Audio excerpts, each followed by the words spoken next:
I still can't believe Jack convinced us to do that dance. I know, right? But we did it.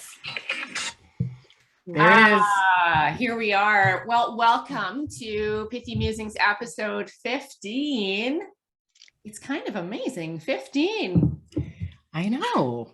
Let's keep going. Pithy Musings, for anyone new and those of us that are just starting to dig into Pithy Musings, we are all about putting the funk back into being human. We talk about real topics, raw topics, maybe even taboo topics. Sometimes it can get a little bit uncomfortable, and yet they're topics we feel need to be addressed for a healthier humanity. Thank you for being here, our friends, our community, those we have the pleasure of working with as well. Thank you for the feedback as well. We're hearing wonderful comments, questions, ideas. Keep it coming. Both Carolyn and I absolutely love hearing from you. Anything you're curious about or want us to talk about more or pursue, or do you want to be on Pithy Musings? Bring it on. Write us. Today, we are digging into a topic that has touched many of us. And one more quick thing, little housekeeping thing. Before we talk about burnout and introduce our remarkable guest, if you have not subscribed, be sure to go on the YouTube channel or follow us on Spotify. I'm going to zip it and pass it over to Carolyn to introduce our amazing guest. Okay, well, cheers to Cher. Up with the mugs. Cher and I have been friends for how long, Cher? Like, oh my goodness, 17, 18. Something like that. 20. I was going to say 20. Yeah, something like that. For a long time. And she's a dear friend of mine and an expert in the topic of wellness and stress. And this is the topic that we're going to dive into. So I want to do her justice. So I'm going to read her bio. So Cher is a wellness facilitator and founder of Connect to Your Calm. So look that up. 12 years ago, stress had destroyed her physical and mental health, and her recovery was dependent on learning how to better cope with that.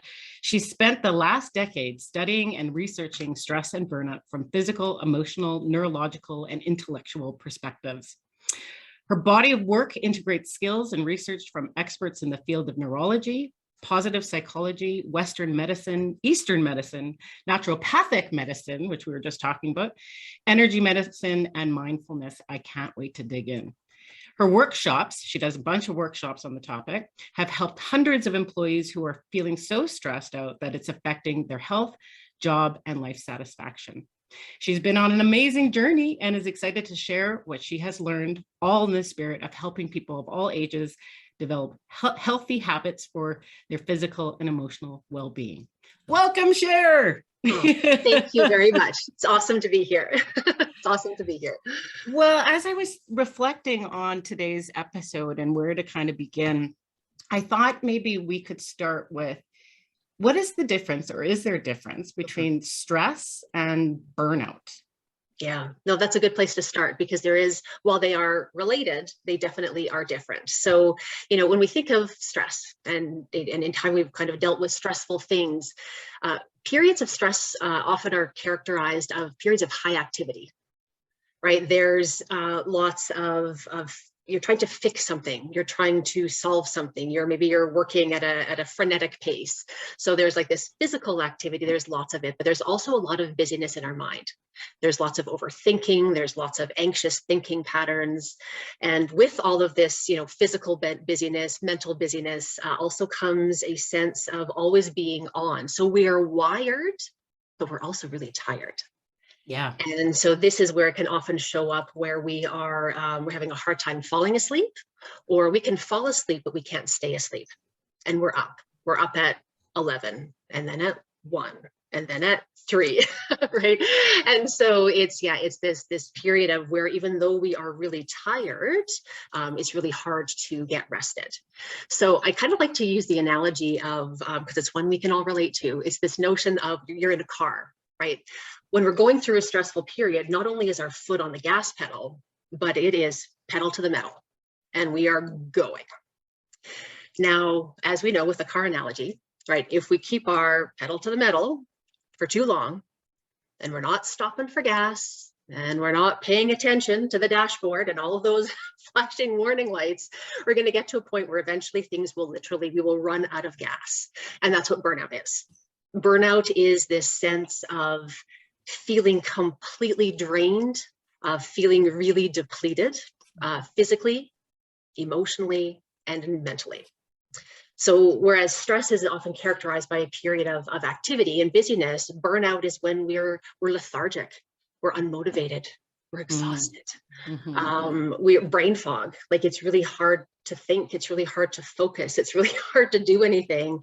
And often there's a lot of similar symptoms to depression, because when we're at that level of complete burnout, depression is often some symptoms that we're also dealing with as well. So yeah, so there's that one part where it's foot to the pedal, pedal to the metal, and then eventually when we run out of gas, we have literally run out of gas. And even though it can affect us on that physical, emotional, and mental level, each and every one of us will be affected differently. And that's why sometimes it can be a little bit tricky to diagnose, because how it shows up in one person could be very different for how it shows up in someone else. And the thresholds, I would imagine, are different, right? Where one person having the same experience might not get to burnout and the other person does, right? Absolutely. Yeah, absolutely right. Yeah. So in the introduction, we talked about a little bit about your journey. I would love to hear about your experiences with stress and burnout and what you kind of learned from that. Sounds like you've developed an entire company based on that experience. So, well, like we all do, right? We learn the most when we go through the toughest stuff. And so it was a period of about 12 years ago, where I was not well. I physically wasn't well, but I also didn't know what was going on. So I had a lot of interesting, talk about being, on all the time. I found my stress threshold was very low. I felt like every little thing could cause me to feel like it was the end of the world. I was scared, to be quite honest, because I had, a picture perfect life, wonderful family, friends, job, and yet I wasn't really able to enjoy any of it. yeah. And it's because there was something weird going on with me physically. So my symptoms very much showed up physically first. And so I went to my family doctor, kind of, told him what was going on. And I adore my family doctor. I love the guy. And he did everything that he could for me. And we spent a good 6 months really kind of diving into going through every kind of, tests, referrals to specialists to kind of try figure out what was going on. And the good news was that there was no disease to be found. So on paper, I was the picture of health, but I wasn't. And so, he was wonderful. And he said to me, you know what, Cher, I've done everything that I can for you. I think it's time that we start looking at this from a different perspective. And so he kind of recommended, he's like, have you ever considered, what other options would you like to consider? And I was like, well, I don't know. I'm like, well, you're my doctor. I don't know what to do. And then I had a friend introduce me to naturopathic medicine. And so at that point, I had nothing to lose. I had everything to gain. And after one very thorough appointment with her, she said to me, a lot of what's going on here potentially can be caused by chronic high levels of cortisol. Cortisol, as you may know, right? It's the stress hormone. And so I was like, what do you mean? stress is making me sick. And I kind of went through that phase. Like I was angry and then I was in total denial and I didn't kind of want to admit what was going on. Because interestingly enough, if I look back at that time in my life, I actually wouldn't have used the term stress. Like I wouldn't have said that I was stressed out. I was really busy, but I hadn't made that connection for me that busy is a form of stress for me. And I hadn't made that connection. So, once I started, at that point, I just kind of said, you know what, I got nothing to lose here. So then started to dive into learning about stress and its effects on, the body, the mind, how it shows up, and started to address how I was coping with kind of this, the stress and the busyness of my life. And then I started to get better. And so that's when I was like, okay, I'm onto something here. I'm onto something here. Then that kind of was the first steps of the journey. Well, my reaction is, first of all, good for you for reaching out, going to your physician and saying there's something wrong, and then being diligent with it. I'm just thinking about our viewers, can't say viewers and watchers, our viewers. How many people haven't actually reached out for help? And I would say that's like step one, right? Is to say, excuse me, I think there's something going on here. Yeah, absolutely. And what was interesting also too, is that, kind of many years later, and, I was kind of on my journey and I started to kind of open up and talk about my experience with it. There were people in my life when I was at my rock bottom low that were like, what? Yeah. You weren't well?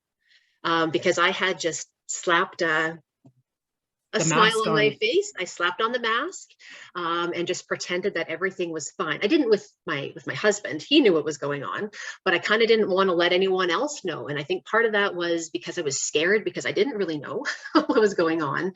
But then there was also this, if I'm really honest, I think there was a bit of embarrassment.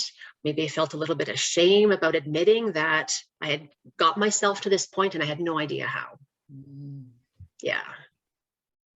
Well, my belief, and I'd love to hear what you two think about this. My belief is that there are internal forces that contribute and there are external forces that contribute. And some of us are hardwired to, I may be speaking from some personal experience here. Well, some of us are hardwired, and I work with people who are hardwired to just be raging hyperachievers or raging perfectionists when, as Carolyn will remind us, perfection doesn't exist. And if you've met it, please introduce us. Well done. Yeah. T-shirt's on its way. That's right. But there are some of us or operating out of fear and scarcity, which is really at the underbelly of all of it. Or we're in environments that normalize operating at a certain pace, reward certain behaviors, the always on hustle culture. And what really, there was an article that came out from McKinsey over the past couple of months around, feelings of isolation, anxiety, the pandemic, all of that, which I think all of it contributes to a global sense of trauma and fatigue that so many feel connected to and depleted from. And McKinsey referred to this as the Great Exhaustion. And it's one of the reasons why I think we felt so compelled to connect with you on the topic of burnout, because I don't know about you two, there is not one person that I'm talking to in my personal or professional life and in my own life where I don't see exhaustion. And so internal, external forces, how do they come together? What do we do with it at this point? Yeah. Well, we have been like, there's this sense of, so in December 2021, the Canadian Mental Health Association did a survey and said 35% of people surveyed are feeling burned out. On top of that, 48% of people are feeling more burned out now compared to how they did mid-2020. Yeah. And it's, we've all been living in this state of heightened awareness. Our fight and flight responses have been on regardless of what our experience has been in the pandemic, every time we've picked up a mask to have to go on outside, whether we consciously or subconsciously realize it, that's been a bit of a threat message. Oh, there is danger, right? And the more and more we, over the last 2 years that we have activated that sympathetic part of our nervous system, now what we're finding is that people's stress thresholds are much lower. Yeah. Because it's been on for 2 years and we're tired. We're really tired. And layer onto that wars, shootings, which I believe creates some kind of universal energy in the world, coupled with the pandemic. I would say no wonder we're all feeling a bit stressed out or close to burnout. And, I would offer some empathy around that. So if you are feeling shame, those emotions in which you just spoke, Cher, right? Like embarrassment, whatever, I think it's okay. We're all human beings having a human experience. And this experience right now isn't easy. Yeah, absolutely. And you're absolutely right. Like that first step is being okay with admitting that we're not okay. Yeah. And that's okay. That one's so hard. It is. Absolutely. That one's so hard for especially, I think of how many environments maybe I've been in the past, in former lives, or with those that I'm working with now. And people are worried about losing their jobs if they assert their boundaries. Absolutely. Absolutely. Or there may be someone might say, oh, but I love this pace. Like, I love this pace. Yeah. Mm-hmm. And yet all the signs are there and I can see them. Oh, but I love this. Like this is what I wanted.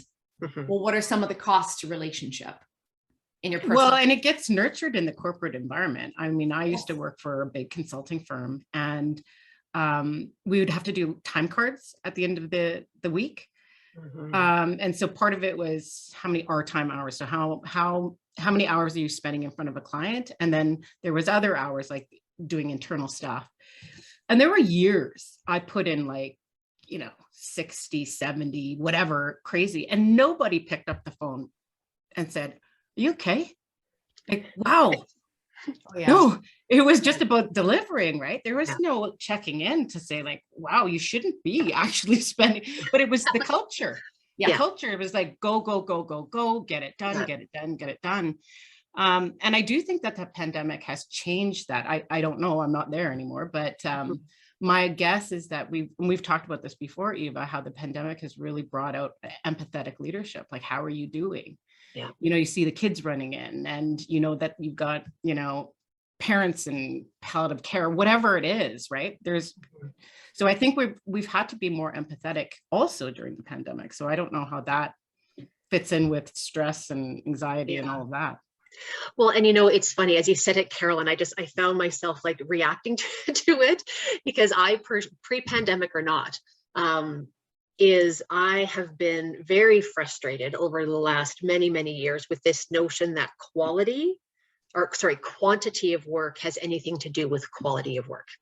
Right. That, like, to me, I'm like, how on earth did those two things come to mean the same thing? Because they don't. And, so when you're looking at, people who are, have been revered and acknowledged and promoted, right, because they're working those crazy hours, and the judgment that someone might feel towards themselves when they're setting boundaries and going home and turning off their computers and turning off their work, at, 5 or 6 o'clock at night, it's the struggle that people feel with enforcing those boundaries for themselves when they're in organizations that highlight that reward it, because it's not healthy. There are people who do thrive on that. They're absolutely there. They are. And you know what? There was a period of time in my life where I totally did. Right. I worked crazy hours. I, had a very full life outside of work, but that really energized me. But then things started to change. Right. And so it's, when we talk about being really busy, both inside and outside work, I also don't want to set the expectation that people should expect to burn out. That's not at all the message that I'd like to highlight. It's more, we have to just be very, I encourage people to be very honest and make the time to check in with themselves regularly and how am I feeling emotionally, mentally, physically, and doing that temperature check on a pretty regular basis. And then just be open, right? Be open to seeing and be honest. Because if you're not honest, that exercise is useless, right? If we're not willing to be honest with ourselves about how we're truly feeling. You use the word busy, and I think people wear this with a badge of honor right now. You ask someone like, how you doing, Eva? Or how you doing, Cher? And the retort 9 out of 10 times is, I'm so busy, right? That's no, it used to be, I'm fine. How are you? It's no, it's I'm so busy. So it gets perpetuated and perpetuated and perpetuated over and over again. Sorry, Eva, you were. No, not at all. I think, I think you're right. And the notion of flexibility. So there's this excitement around flexible work and hybrid, and people trying to find their footing in it, leaders trying to figure out how to navigate in it. But the idea of flexibility, and what I'm reading or researching and observing, is this still this always on culture. Yeah. And almost like I would say that there's a boundaries challenge. People are uncomfortable creating space for others to set their boundaries. And there is judgment around that. Or people are afraid of asserting their boundaries for fear of. And it's taking me back, here's a personal share, it's taking me back to a story when in a former life, working my tail off, I thought that's just what you were supposed to do. And if I really am honest about it, I look back at that time and I'm like, oh, it was a really big position. It was a really big opportunity. It was a change opportunity to turn this whole thing around. And I felt like I had a lot on my shoulders, and I took pride, and I had to do right by it. But there was an element of hustling for my worth. And so I kept going and going and going and working all these hours until a couple of defining moments happened. I had a team member go, who I'd plotted in with HR to be the successors. They're like, I don't ever want your job. Oh my God. And that was a huge wake up moment, because I thought, I want you to really want my job. I need you to really want my job. Yeah. So is it my job, or is it how I'm leading in my job? And it was the latter. Huge wake up call. Another wake up call, aside from just feeling crap, my body started to there's a photo of me during this time, and I was supporting the team on this like social media charitable campaign. And I'm like next to my dog holding a sign, and I have the energy of a russet potato. I literally had the energy of a russet. I mean, I could show you the picture, and you have enough compassion, you'd be like, oh shit. I want to see the picture. Like Russet Van Krugel right there. But the defining moment was I remember my husband going, who's super supportive, super easygoing. And he goes, did you marry me or your job at this institution? And at the time I thought, what an asshole. Yeah. How dare you? What I realized, he doesn't require much from me. He's like, fly, my love, fly, do your thing. What I realized, he was right. Fast forward, I put in some boundaries. I ended up working with a coach. I put in some boundaries, but I stood tall, and I literally got prepared. If I would lose my job, fine.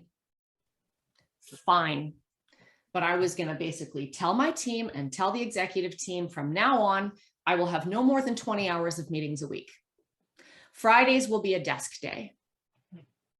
If you add more to my plate or my team's work, I will negotiate what can be taken off.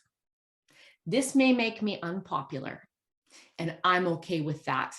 But what I'm learning about myself is I can do my best work when my conditions are like this. Absolutely. And I would like you to work with me on this. Yeah. But I have to nurture other parts of my life, my health and well-being. But that was the most powerful statement.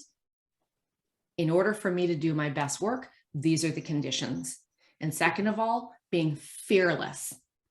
And it was rogue, it was unpopular. And guess what? Fast forward, had the best year in terms of all the results we were supposed to have that we'd ever had. Yeah.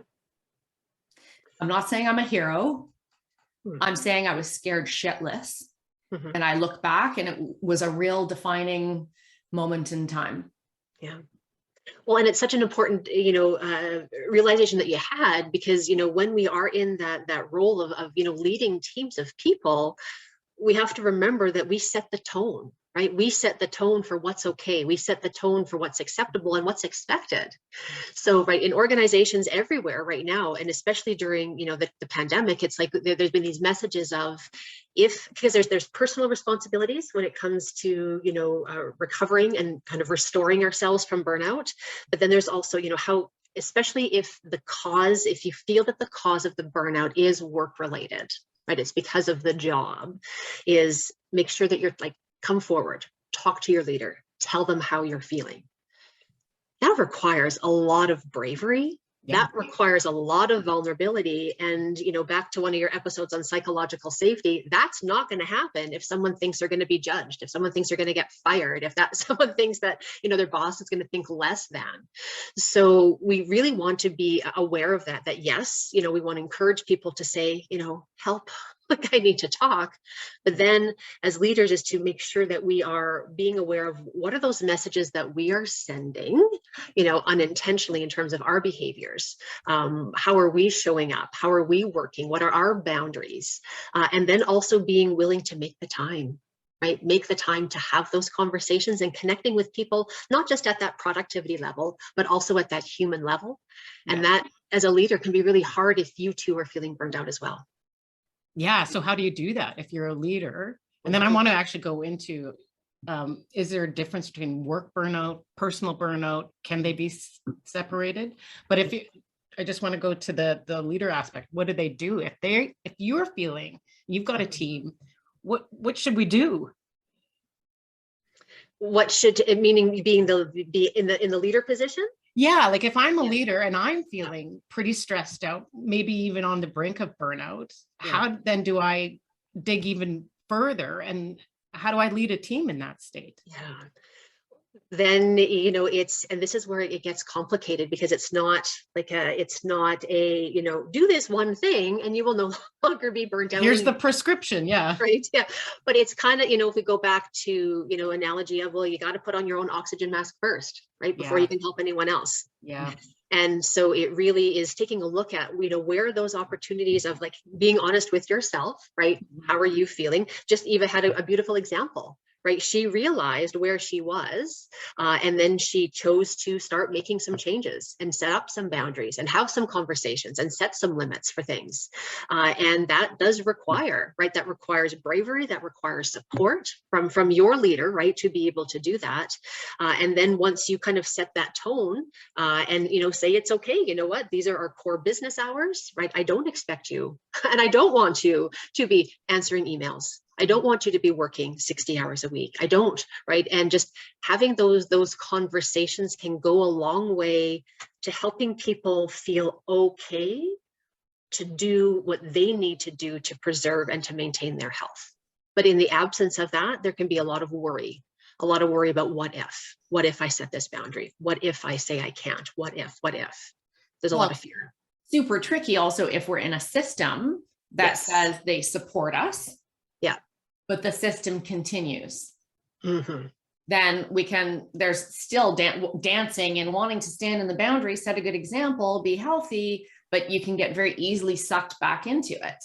Mm-hmm. Or feel judged because you're not part of that. And it's an ongoing dance. And so what does somebody do in a situation like that? Do they just keep doing the dance, or do you find somewhere else? What do you do when so many systems, it's like a random anomaly when somebody says, I work for the most supportive company where I feel I have my best life. Right. Right. Absolutely. Yeah, absolutely. Well, one thing that can happen is, when we try to start taking action on the work front, we can also start to feel differently when we start to take care of ourselves. I also, talk about getting triggered. I'm really frustrated in the world right now where there's this notion of self-care. is like the definition that lots of people have of it. You know, it's something that you do after everything else gets done. It's, you know, it's bubble baths, it's massages. I mean, and for some people that might be what their version of self-care is. But when we take a look at in the dictionary, and I wrote it down because I think it's important, is the definition of self-care. It's the practice of taking action to preserve or improve one's own health. So we all have, like, I believe this, like this personal responsibility to make sure that we're taking care of ourselves. And the good news is that when it comes to kind of self-care stuff, it's not rocket science. It isn't. It's doing those things that we've all been learning about since, you know, elementary school and health, right? It's taking a look at how can sleep. Let's start with sleep, because sleep is one that's, you know, lots of people compromise. But it's about making the time to know for yourself, how much sleep do I need to feel well and have enough energy to do what I want in my days? And that's going to be different for everyone. I know I have some people in my world, they are fine on 5 or 6 hours sleep. Me, not so much. I know that I need more than that. So, you know, we can look at sleep and making sure that we're preserving that. We can take a look at nutrition, right? Back to the, you know, the analogy of the gas tank is our food is our fuel. So, you know, knowing what fuel serves us. Are we eating, you know, healthy foods?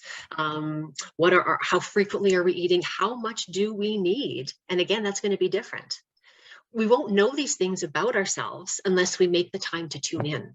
And that can be really hard to do when people are on this constant go, go, go, do kind of cycle. But when we stop and we make that time to sit with ourselves and regularly check in with how we're feeling, it can be surprising what we notice. We can notice things that maybe we've never noticed before. And then once we notice, right, then we can start taking action, or we can choose to start taking action.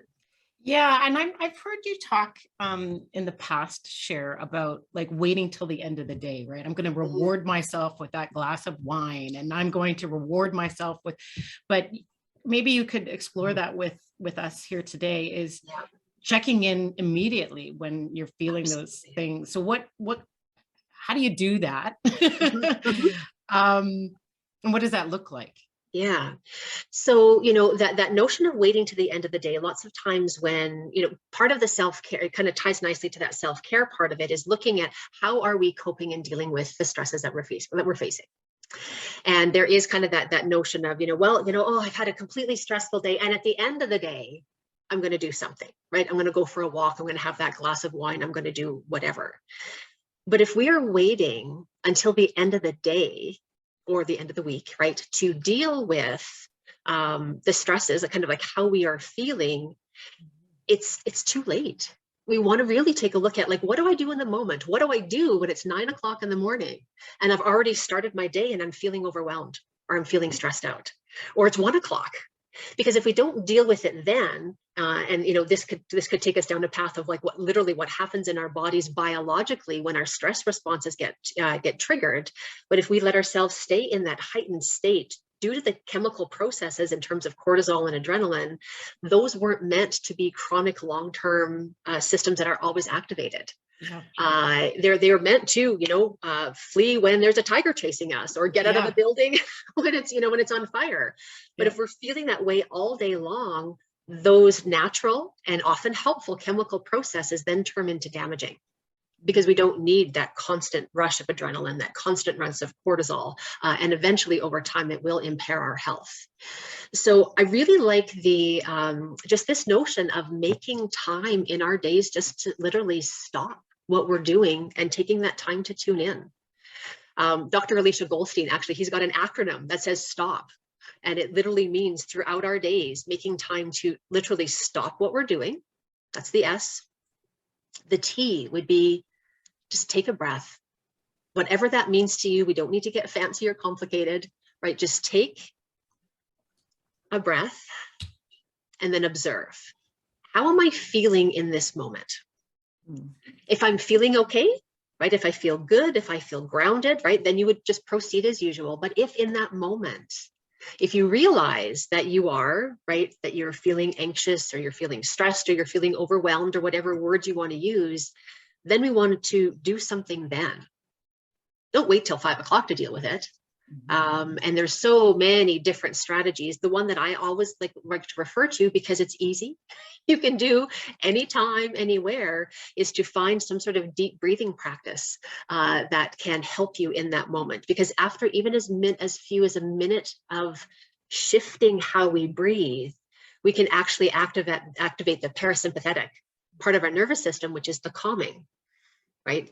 The calming part of our nervous system, so that we are protecting our biology in terms of turning off those responses, but then also neurologically, we're turning off those centers of our brain that have been turned on due to stress. We're turning those off and opening up those other parts of our brain that have turned down or turned off when we're in that stressed out state. So it literally, this is the funny thing that I find about this stuff, is it really is, they're simple. They're simple little things that we can do for ourselves that don't take time, that don't take money. We just need to give ourselves permission to make the time to do them. It's almost like there's this legacy carryover, that there's work time and that is what you prioritize. And it's like, it's gone on for decades. And it's this patterned behavior that we're cultured and socialized to think is what we're supposed to do. And yet I think part of what you're naming is a little bit like what Casey Berglund in episode 14 was talking about, the whole notion of listening to the body's wisdom in a given moment, because it holds so much information. It's just taking pause and actually listening to it. Yeah. And making that space. And if we're back to back to back to back, how are we even honoring that? Yeah. So it's literally making meetings shorter. It's literally blocking non-negotiable time for that 15 minutes to just walk around the block, get some air, close the eyes, feel the sun on the face, whatever it is. But I even ask, I'm like, no, go ahead. No, I was going to say it, there have been, I've worked with organizations and with teams that, because that overworking actually, I think, was made worse during the pandemic, because truly those lines between work and home were blurred. Totally. They absolutely were blurred. And so I've worked with teams who kind of during pandemic, and because of the benefit that they found of it, they're going to continue it, is they said, an hour meeting, we're now going to shorten to 50 minutes. Yeah. If it's a half an hour meeting, we're going to shorten it to 25. And this is now our norm within our team, because we need to get away from our computers. We need to go take a bio break. We need to, take a breath, top up our coffee, and not feel like we are constantly going all day long. The good news is about, when we are in those states of busy, stopping and taking time to breathe for a minute. Like, some people are like, oh, that sounds so corny, but how many times in a day do people just pick up their cell phones mindlessly to do something, right? Yep. Check the weather, go on Instagram, kind of distract themselves. There's so many pockets, 1 minute or 2 minute pockets in our day that we could choose to use differently if we do that, right? If we choose to do so. The only thing that I know for sure is nothing changes if we don't change anything, right? Nothing changes if nothing changes. So if we just keep in these automatic, and I'm guilty of them. I absolutely, even at this stage, given everything that I've learned, I am guilty of it. What's changed for me now, though, is I recognize it so much faster, and I know exactly what I need to do. Yeah. So it doesn't go on for weeks or months. It's like, oh, I've had a couple of days, what's going on? And I stop, right? And then I start taking action and knowing what I need to get back on track to help myself feel better. I think, Carolyn, go ahead. No, I was actually just going to go in a different direction. Those are very helpful tips. And I think you're right. I think we can all find a minute or two to make different choices, right? Put away the phone and actually take a minute to breathe. But I'm curious if you have an opinion on different generations and stress and burnout. Like, I think this generation has so much technology, has so much freneticism as it relates to where they're kind of devoting their attention. And I wonder if the boomers or the older generations, the matures, didn't necessarily have the same kind of stress. I don't know. I'm curious if you have an opinion on that. I mean, I think every generation has its stresses. Well, they had wars. I'm just thinking through that question now. Yeah. So I think we've all had stresses. We've all just had different stresses. But the one thing that I do know is that, especially like the younger generations, is we did not have access to technology like they do. Yeah. And so this notion of being on 24/7, being available all of the time was not an issue for many generations. When you left work, you left work. And you went home and you did those things. People didn't bring laptops home with them. They didn't have cell phones where they felt like they had to respond to things all of the time. And there is, I mean, I don't think I can, scientifically state it, but if you look at things like technology, and we look at the rates of anxiety and depression, and we look at the rates of like the lack of work-life balance that people are feeling, and then we look at how stressed out and how burned out people are feeling, there's kind of a correlation here. Everything's going up together, right? Everything is going up together. Well, and you mentioned Instagram earlier and the mask, right? And trying to portray that our lives are perfect is exhausting, right? It is. It is. Yeah. If nobody's posting, I'm burnt out today, right? No. They're showing a picture of, the great cake they made or the great trip that they took. So there's this inauthenticity around that social media that I think is quite stressful as well. Like, how does she have her shit together and I'm over here stressed out? Oh yeah. Absolutely. Yeah. I must be doing something wrong. Right. Yeah. And I also think that there's an important distinction to make too, and it's something that you alluded to earlier, Carolyn, is that, while certainly workplace stress is often a leading cause, right, of burnout, we can feel burned out due to what's happening in our lives outside of work. Yeah. Right. For some people, work might be their place where they feel fulfilled. And they feel energized and they feel connected, and it's the demands or their situation outside of work that is actually causing the stress or the burnout. So it's not just workplace burnout, or it's not just the job that can make someone feel burnt out. Because interestingly enough, when I had my crisis, mental, physical health, I actually wasn't working outside of the home. I was, at that point in time, I was a full-time caregiver for my kids. We're also caring for a parent that was not well. And I think that was part of my hesitancy to talk about it, because I felt like I shouldn't be feeling this way. Yeah. Because I'm not working a full-time job and having a life. I'm focusing on one of these. So how could I possibly be burned out? Yeah. And so when you kind of look at it at a different level, I think that the potential for burnout happens anytime that there's an imbalance between what we're giving and what we're filling ourselves up with. And when we are giving, and that giving can be emotional giving, it can be like literally physical, like activity giving, when there's more output than there is input, that's when we really start walking the line of the risk of it potentially happening. You said something interesting, many interesting things, and the word balance keeps coming up for people. And I see almost like a mix in headlines around balance doesn't exist. There's no such thing, which I find really depressing. Or then I'll see something around like, yeah, balance does exist. And my hunch on it is that balance can exist, but it's very individual. Absolutely. Yeah. It's very individual. What it looks like, what it feels like will be different. And then our time frame of it, like how we view it. So, earlier on, Carolyn, we were talking about how, like, I know May and June is busy, right? And so I may feel, or I usually do feel, more out of balance in those months.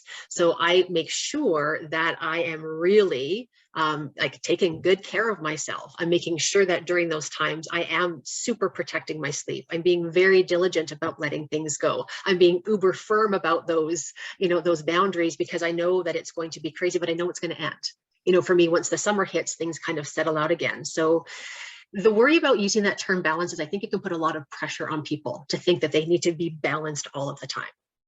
And whereas more the reality is that there will be periods of busyness where we are working harder and we are working longer, where we are, The risk, though, is that when we let that become the norm. Yeah. Right. It starts off as, it's just this one project. I'm gonna work hard. I'm gonna, burn the midnight oil, and I do that for a week. and then, oh, the deadline's changed, and then I do it for 2 weeks, and the next thing you know, here you are months into it, and we haven't been able to turn that off and tune that back. That's where it can get challenging. And I think there's a real guilt around when you have moments that are lulls. I think there's I was in a workshop last week, and we were talking about this, and they mentioned that I feel guilty if I don't have, back-to-backs and, full calendar, and how do I fill this time? And I can appreciate that sentiment for sure. Mm-hmm. Yeah. So in North America, right, this workaholism, it's so revered. It's like, if you're busy, it means you're valued. If you're busy, it means that you're doing good things and you're contributing. But why has it been attributed to quantity?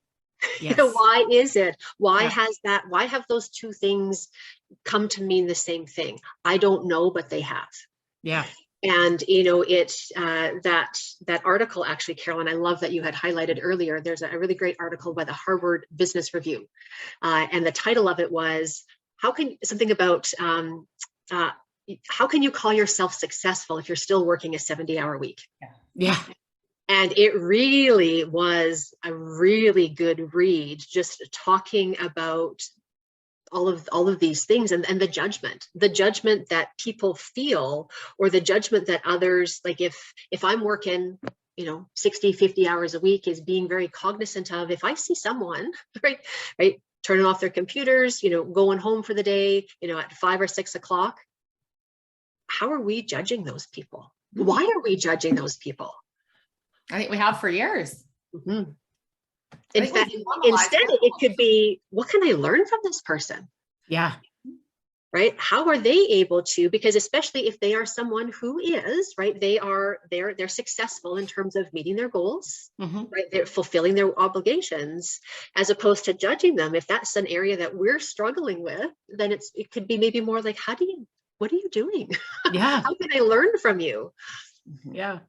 So I just want to go to another area and identify with all of that. So you gave us some, I think, a nice short-term strategy in that STOP acronym.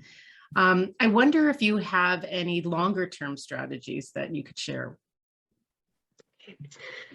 So there certainly are. And you know what, before we go, can I just kind of go back to just the shorter term strategy, only because I just want to ensure that we kind of cover all of it, because that typically, the shorter term strategies are the tip of the iceberg stuff. Yeah. It's when people realize it's starting to really affect physically, mentally, or emotionally. Your body is screaming, it's shutting down, like something causes you to bring attention to the fact that you are where you are. So when it comes to those shorter term strategies, the acronym that I like to use is the term REST. Now, it literally can mean rest is a big component of it, but it actually means something a little bit deeper. So when we look at kind of some of those immediate next steps for ourselves with regards to, recovery, is the R stands for recognizing it, right? We need to be willing to admit that there's an issue, or willing to admit that that you're not happy with how you're feeling physically, emotionally, mentally, because unless we're willing to be honest about ourselves, then we're not going to be willing to make some of the changes that are necessary. Right. So first step, we got to recognize it. The E is about establishing new boundaries and priorities. Now, this can look very different, right, depending on who you are and what your experience has been. So, reestablishing priorities can literally be making a big list, right, of all of the things that you have on your plate and prioritizing them, right? Sitting with your leader and talking about, this is what I have, help me, right? Which ones are priorities? Which ones can I defer? Which ones need 110% of my effort? Which ones need 50%? Like, it can be like as tactical as that. But it also can be priorities with how you're spending your time. What are those boundaries you have with regards to work? What time do you want to kind of turn off work for the day and start focusing on things outside of work, whatever time that is, and then being really diligent about honoring that. And it's hard in the beginning. Yeah. Like that's the thing. And I don't want to say hard to scare people. It's more just to normalize when we start changing patterns and we start doing things differently, there will be a period of discomfort because now we're not on autopilot. Now we're being intentional. But what doesn't challenge us doesn't change us. I love that, right? So it's when we do start to make these changes, then we will start to, right, see the results of it. So establishing, yeah, those new boundaries and priorities. The S is around, yeah, stepping up that self-care, right? Talking about looking at what is our sleep? How are we eating? Exercise is a really big part of that. And when I say exercise, I don't mean, going to the gym and, pounding it out and like having intense workouts, unless that's what works for you. Again, it comes into the knowing, right? You have to know yourself. One thing that I learned actually, which really changed my perspective on exercise when I was feeling burned out and I was kind of back to restoring myself, is there was a period of time if I had had a crappy, overwhelmed day, I'd go for a run. I'd go for like a hard run, or I'd go for a hard bike. And that was like a great stress reliever. And for a period of time, that worked really well for me. However, now that doesn't. And the reason it doesn't is when we do those types of activities, right? We're doing a hard workout, our heart rate is up.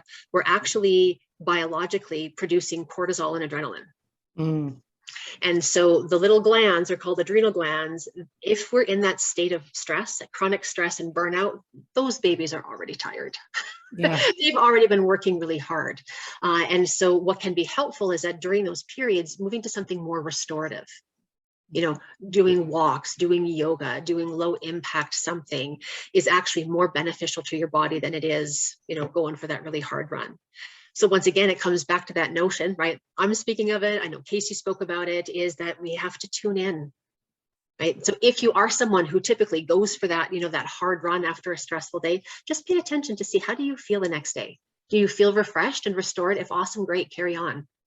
But if you're finding like, oh, I'm tired, and it's taking you a couple of days to recover, that's a warning sign. You may need to shift things for a while. So it's sleep, it's eat, it's exercise, the foundational things. It's called foundational for a reason. It's just the basics. The other big thing too with this is the finding for yourself, what are those in the moment strategies, so that when you are overwhelmed or stressed out or frustrated during your day, what can you do for yourself in the moment?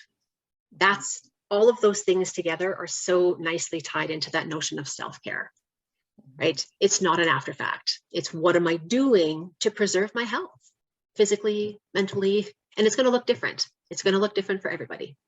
So don't compare, right? Don't compare yourselves to one another, but enter this period of like really playful experimentation, right? Try things and then tune in and notice how they make you feel. And if they feel like they're replenishing you and restoring you, then you're on the right track. If they're depleting you and it's not working for you, then, just keep going until you find something that does work for you. And then the T in the REST acronym is all about just taking it one step at a time. There's nothing worse than feeling stressed out about being stressed out. Right? there's nothing worse. And so it's, I really believe that it's more about what are the little things that we can do for ourselves consistently that make the bigger impact versus the big overhaul, like what's one thing that I'm going to do, once in a while. So it can look everything from setting a bedtime.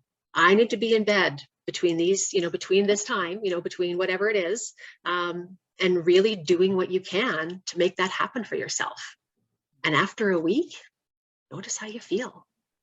It can be everything from setting those boundaries, those timelines of, after 6 o'clock, my workday is done and I'm not going to open my computer and I'm not going to respond to emails, and give yourself permission to do so.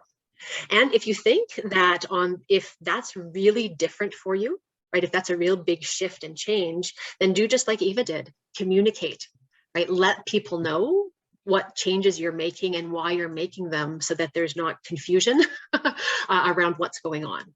Because when we can clearly communicate those expectations, or the why behind things, it can help people kind of embrace and at least understand, why that change is. So those are awesome short-term strategies. Yes.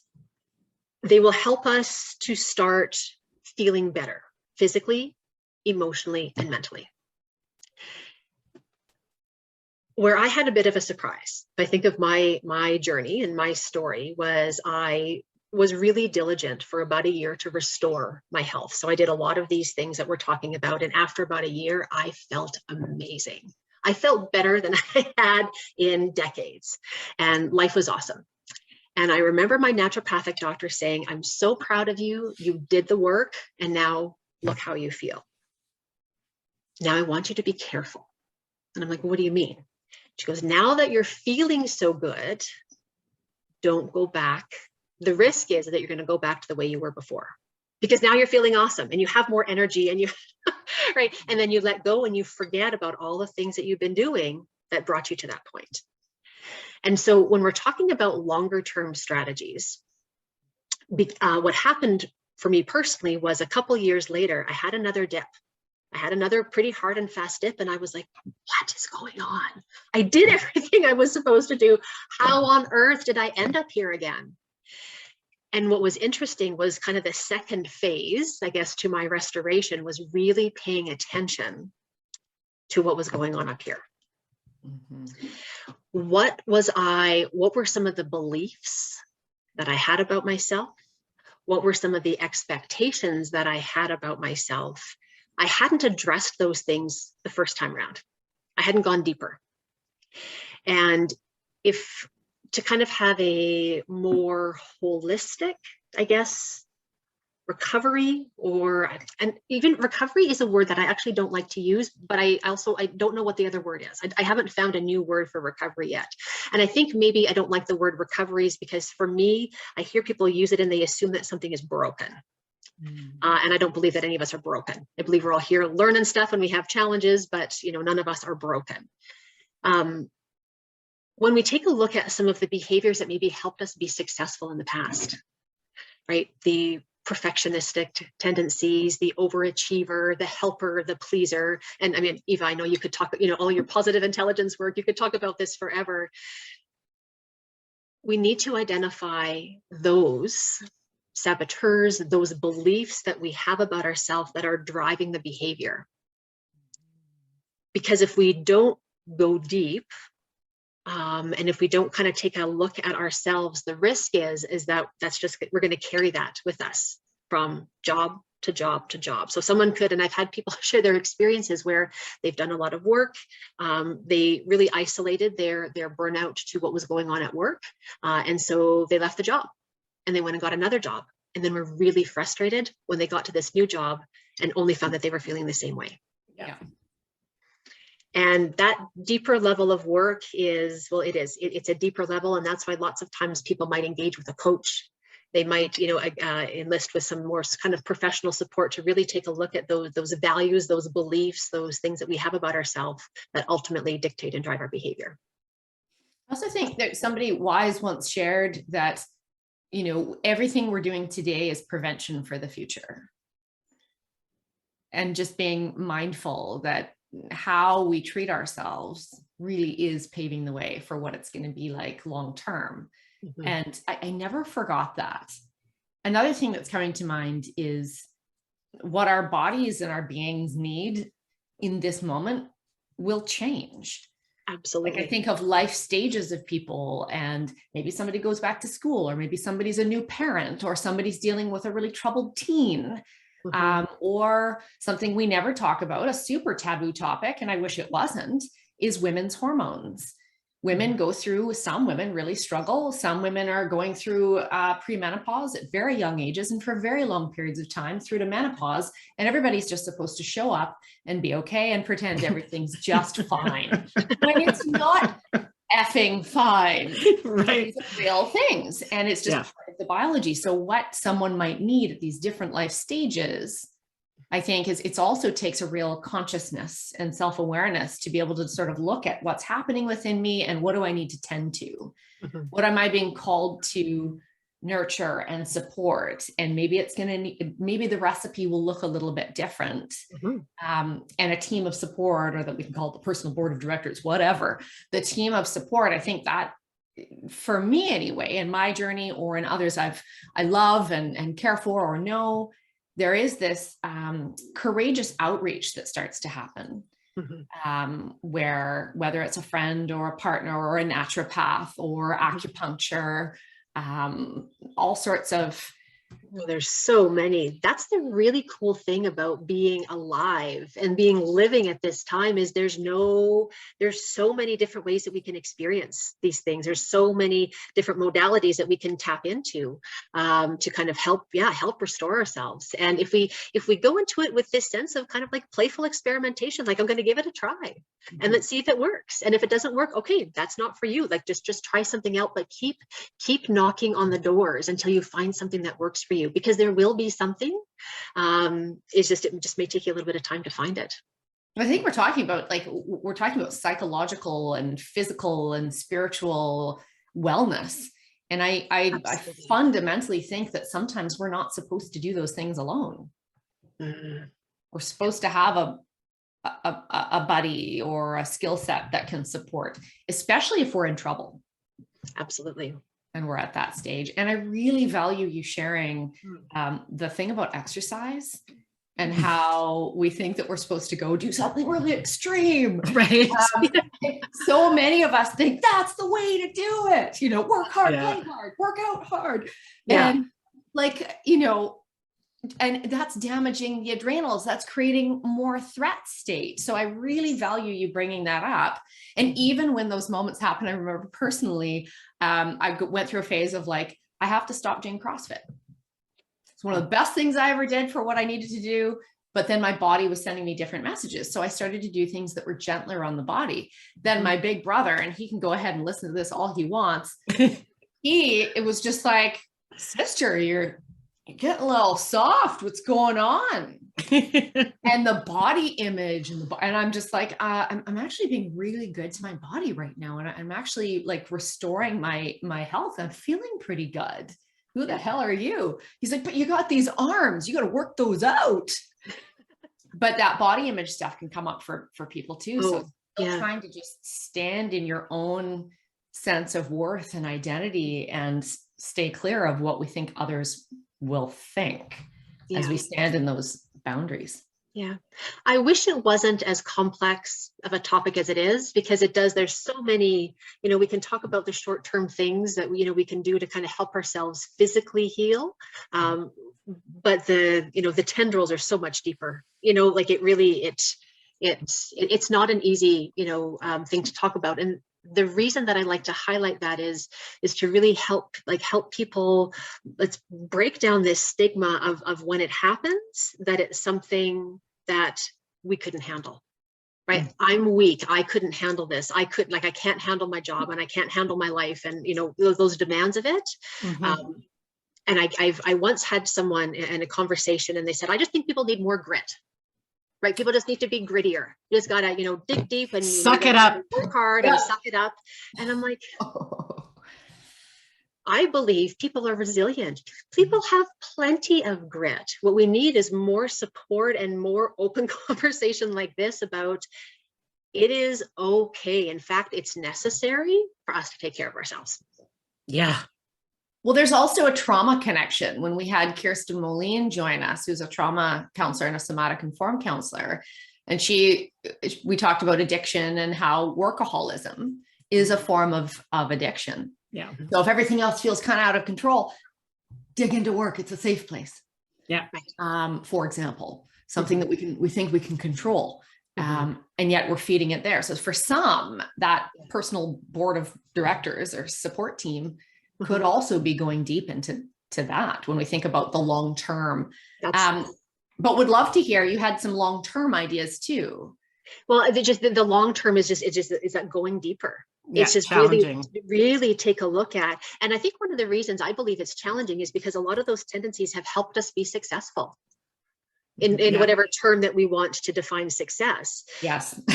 But any strength, right, that's overused actually can become a bit of a weakness, right? When we can't dial back those people-pleasing tendencies, those perfectionistic tendencies, that's when we're really putting ourselves at risk for things like, chronic stress and burnout. And that, that can be really hard to do, to be willing to kind of go there, admit it, and then decide that it's no longer serving you, because maybe for the first many decades of your life it did. And then it's like, well, now what? If this is no longer helping me, well, then now who am I? Right? How do I do this differently? How does it feel? And then we're starting to talk about change, and some of the changes can be pretty intense. And well, that's, as we know, change can be stressful. Uh-huh.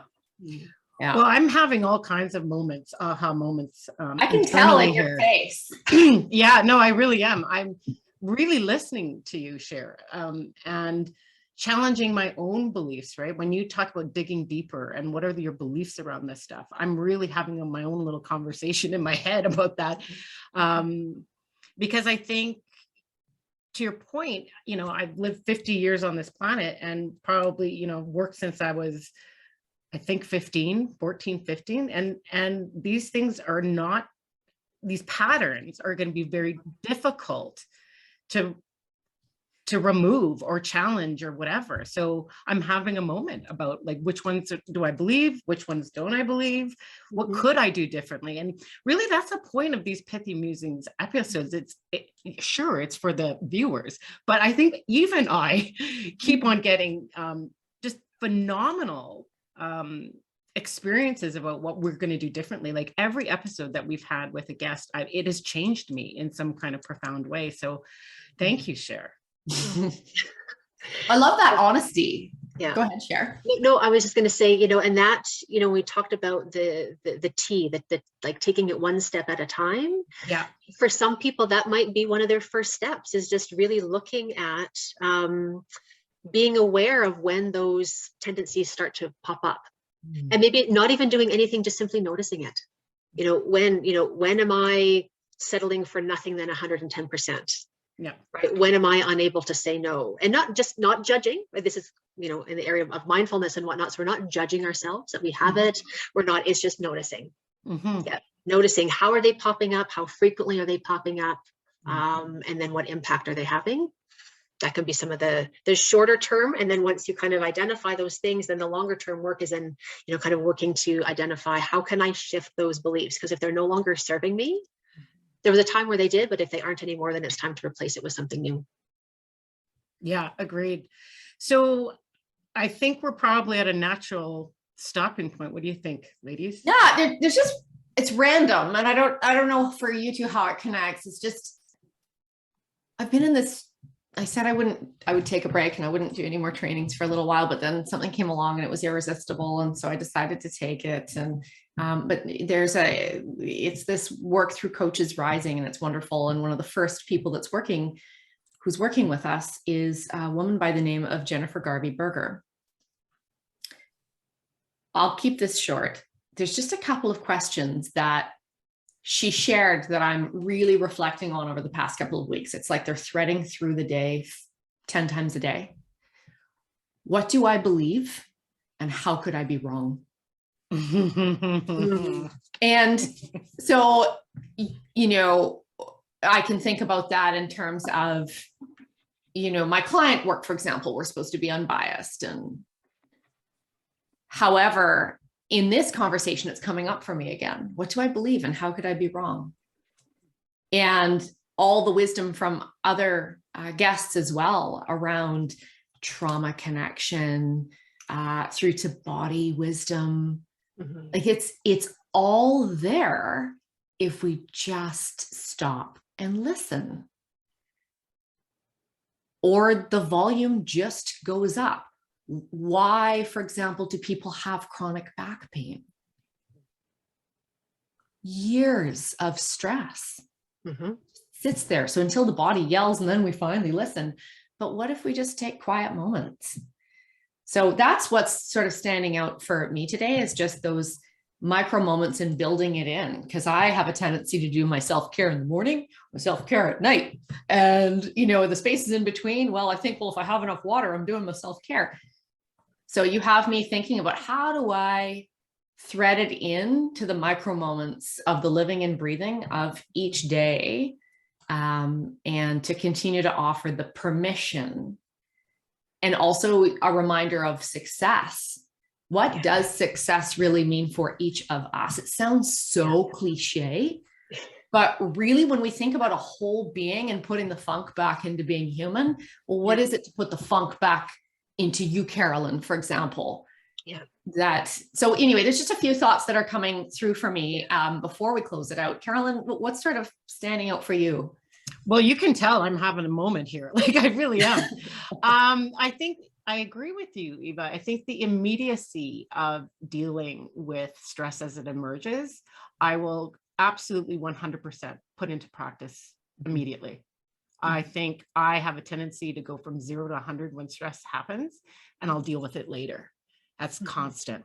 And I can see now in having this really rich conversation how that could be very significantly bad. The other thing is just around just challenging my beliefs. Challenging my beliefs, really sitting in there going, yeah, 12 hours equals a good day's work, right? Totally. Right. And I'm going to start questioning myself around that. And could I be more efficient in other ways?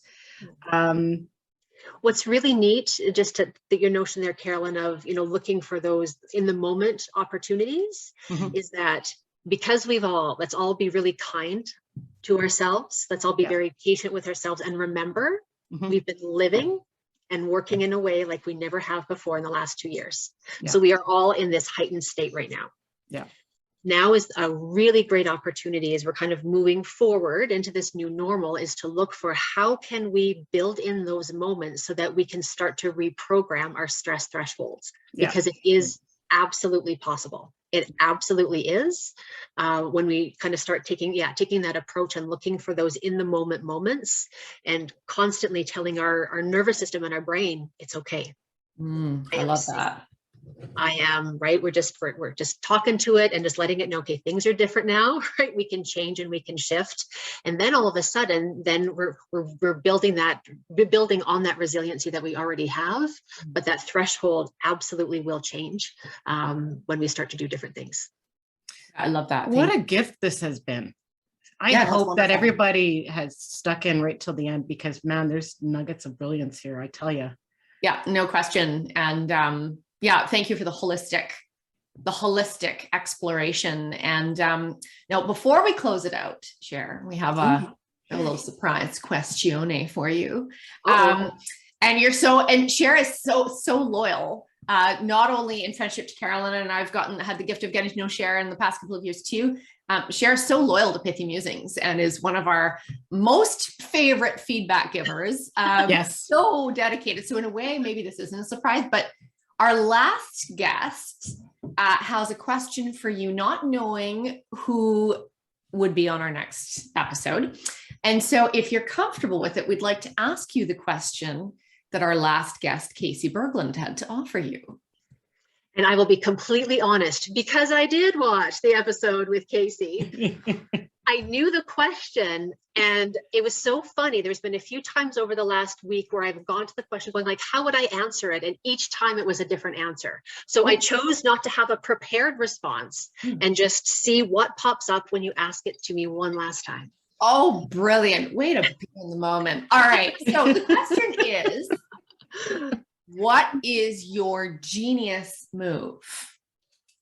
Oh, that is not the question I thought it was. I thought it was what is my genius move? I don't think that was the question. Oh, really? But we'll go with it. I think it was, wasn't something about the childhood? It was, how did you get here? Oh, that was it. Oh, okay. Cher knows better than you and I. Okay, so say that again. How did you get here? Yes. Oh, okay. Oh my gosh. Wow. Fantastic. Okay. Love it.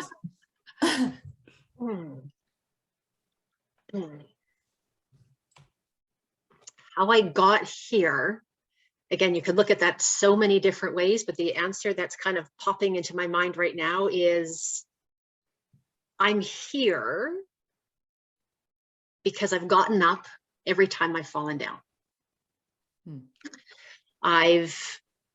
And when I've fallen down many times due to external circumstances, but I've probably fallen down more due to the thoughts and the beliefs and the stories that I've been telling myself about a number of different things. And so it's when those internal or external circumstances I have fallen because of them. Yeah, I've just taken what I can from those, got back up and kept moving forward. Beautiful. Thank you. Very, very, I can tell it's a very personal share. And there's a part of me that wants to go, ooh, what do you believe and how? Thank you for sharing that so openly and candidly and heart-centeredly. Not even a word. What question do you want to ask our next guest? Okay. My question for the next guest is, what question would you most appreciate being asked? Ooh. That's excellent. I love it. And now I know who our guest is. Yeah, we know who it is. Awesome. And I can't wait to see how this individual responds to that. A huge, heartfelt, soul-felt thank you, Cher, for offering your very personal history, your wisdom, your talent, your skill, your presence. So much appreciated. If our viewers and listeners would like to connect with Cher, you will find her at connecttoyourcalm.ca. Do stay tuned for the next episode. We have another brave and inspired guest, someone we think is super awesome and has some essential wisdom for us as a humanity to pay attention to. Oh, I can't wait. Yes. Carolyn, over to you. Hey, want one of these? This is the coveted mug. All you have to do is either share link or comment on any of the different platforms that we're on. Don't forget to subscribe. I think we're at 128. We're at 128 on YouTube. So again, if you have feedback, you want to see a particular topic, or you want to be on Pithy Musings, just reach out to us. So until next time, stay pithy and keep amusing. Thanks, Cher. Awesome. Thanks. Thank you, Cher. Thank you, Carolyn. Thank you, Eva. Delicious 12 ounces of water.